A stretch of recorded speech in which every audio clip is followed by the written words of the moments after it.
നോമ്പുകൾക്ക് വേണ്ടിയിട്ട് വളരെ സിമ്പിളായിട്ട് ഉണ്ടാക്കാൻ പറ്റുന്ന നല്ല ടേസ്റ്റും വേണം അങ്ങനെയുള്ള റെസിപ്പീസ് എല്ലാം നോക്കുക. അങ്ങനെ നോക്കുന്നവരാണെങ്കിൽ നിങ്ങൾ ഈ വീഡിയോ കണ്ടു നോക്കുക കേട്ടോ.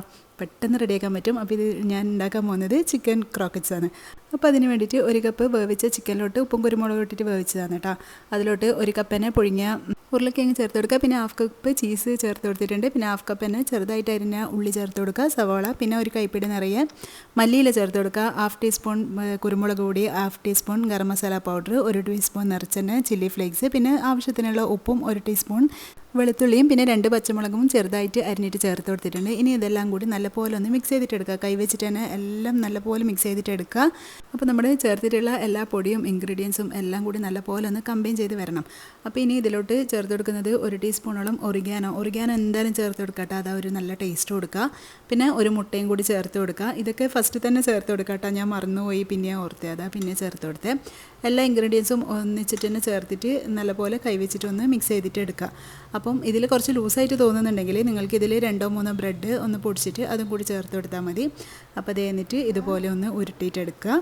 അപ്പോൾ നമ്മൾ റെഡിയാക്കി വെച്ച ഈ ഒരു മിക്സ് കംപ്ലീറ്റ് ആയിട്ട് തന്നെ ഇതുപോലെ ഒന്ന് ഷേപ്പ് ചെയ്തെടുത്തതിന് ശേഷം 1 മുട്ടയിലോട്ട് ആവശ്യത്തിനുള്ള കുറച്ച് ഉപ്പും പിന്നെ കുറച്ച് കുരുമുളക് പൊടിയും കൂടി ചേർത്തിട്ട് നല്ലപോലെ ഒന്ന് ബീറ്റ് ചെയ്തിട്ടെടുക്കുക. ഇനി ഞാനിവിടെ കുറച്ച് കോൺഫ്ലിക്സ് എടുത്തിട്ടുണ്ട്. നിങ്ങൾക്ക് ബ്രെഡ് ക്രംസ് മാത്രം ചെയ്യണമെങ്കിൽ അങ്ങനെ ചെയ്യാം, പക്ഷേ ഇങ്ങനെ ചെയ്യുമ്പോൾ കുറച്ചുകൂടി ക്രിസ്പി ആയിരിക്കും കേട്ടോ. പിന്നെ കുറച്ച് ബ്രെഡ് ക്രംസും കൂടി ഇതിലോട്ട് മിക്സ് ചെയ്തിട്ടാണ് ഞാൻ ചേർത്ത് കൊടുത്തിട്ടുള്ളത്. അങ്ങനെ ആകുമ്പോൾ നല്ല ടേസ്റ്റാണ്. നിങ്ങൾ ചെയ്തിട്ടില്ലെങ്കിൽ ചെയ്ത് നോക്കിക്കോ. അപ്പം കുറച്ച് കോൺഫ്ലിക്സും കുറച്ച് ബ്രെഡ് ക്രംസും എടുക്കുക. പിന്നെ അതേ മൈദയിൽ ജസ്റ്റ് ഒന്ന് ഇതുപോലെ ഒന്ന് കോട്ട് ചെയ്തിട്ട് പിന്നെ നമ്മൾ ഈ ഒരു എഗ്ഗിൽ ഒന്നുകൂടി ഒന്ന് എന്താ പറയുക ഡിപ്പ് ചെയ്തെടുക്കുക. എന്നിട്ട് ഈ ഒരു ബ്രെഡ് ക്രംസിൽ വീണ്ടും ഒന്നും കൂടി നല്ലപോലെ ഒന്ന് കോട്ട് ചെയ്തിട്ടെടുക്കുക. അങ്ങനെ ആകുമ്പോൾ നല്ലൊരു എന്താ പറയുക നല്ല ക്രിസ്പി ആയിട്ടുണ്ടാവും കേട്ടോ ഈ ഒരു ഐറ്റം.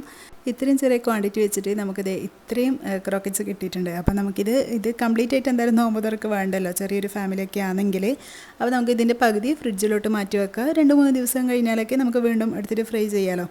അപ്പോൾ ഇത്ര സിമ്പിളല്ലേ, പെട്ടെന്ന് ആർക്കും തന്നെ റെഡിയാക്കാൻ പറ്റുന്നേ ഉള്ളൂ. ഇനി നമുക്ക് ഒരു പാനിലോട്ട് ഓയിൽ ഒഴിച്ച് കൊടുത്തിട്ട് ഇതേ ഒരു മീഡിയം ഫ്ലെയിമിൽ വേണം കേട്ടോ വെക്കാൻ വേണ്ടിയിട്ട്. കാരണം പുറമേയുള്ള ആ ഒരു ബ്രെഡ് ക്രംസും ഇതൊക്കെ പെട്ടെന്ന് കരിഞ്ഞു പോകുമല്ലോ. ഉള്ളിൽ കുറച്ചുകൂടി ഒന്ന് ആ ഒരു ചീസൊക്കെ മെൽട്ടായി എന്താ പറയുക കുറച്ചുകൂടി കുക്കാവാൻ വേണ്ടിയിട്ട്, കുക്കാവാനൊന്നുമില്ല എന്നാലും ഒരു മീഡിയം ഫ്ലെയിമിൽ വെച്ചിട്ട് ഇത് നല്ലപോലെ ഒന്ന് ക്രിസ്പായിട്ടൊന്ന് ഫ്രൈ ചെയ്തിട്ടെടുക്കുക. അപ്പോൾ നമ്മുടെ അടിപൊളിയായിട്ടുള്ള സ്നാക്ക് ഇവിടെ റെഡി ആയിട്ടുണ്ട് കേട്ടോ. അപ്പോൾ എല്ലാവരും ഒന്ന് ട്രൈ ചെയ്ത് നോക്കിക്കോ. റമദാനിൽ നല്ലൊരു ഐറ്റം തന്നെയാണ്, പെട്ടെന്ന് റെഡിയാക്കാൻ പറ്റുന്നതല്ലേ ഉള്ളൂ. അപ്പോൾ നിങ്ങൾക്ക് എൻ്റെ വീഡിയോ ഇഷ്ടമാകുന്നുണ്ടെങ്കിൽ ഞാൻ എന്നും പറയുന്ന പോലെ തന്നെ ലൈക്ക് ചെയ്യാനും ഷെയർ ചെയ്യാനും കമൻറ്റ് ചെയ്യാനൊന്നും മറക്കരുത്. ഒരു ഹേർട്ടെങ്കിലും കമൻറ്റ് ചെയ്യാം കേട്ടോ. നിങ്ങൾ തരുന്ന സപ്പോർട്ടല്ലേ എനിക്ക് പിന്നെയും വീഡിയോ ചെയ്യാൻ വേണ്ടി പറ്റുന്നത്. അപ്പോൾ ഇത്രയേ ഉള്ളൂ ഇന്നത്തെ വീഡിയോ. അപ്പോൾ കാണാൻ അടിപൊളിയാണ്, അതുപോലെ തന്നെ കഴിക്കാനും നല്ല ടേസ്റ്റാണ് കേട്ടോ. പുറമേ നല്ല ക്രിസ്പായിട്ട് ഉള്ളിൽ നല്ല സോഫ്റ്റായിട്ട് നമുക്ക് സോസിൻ്റെ കൂടെയും മയോണൈസിൻ്റെ കൂടെയൊക്കെ കഴിക്കാൻ പറ്റുന്ന അടിപൊളി ഐറ്റമാണ്. അപ്പോൾ ഇൻഷാല്ലാ നെക്സ്റ്റ് വീഡിയോയിൽ കാണുന്നവരേക്കും ബൈ. Thanks for watching.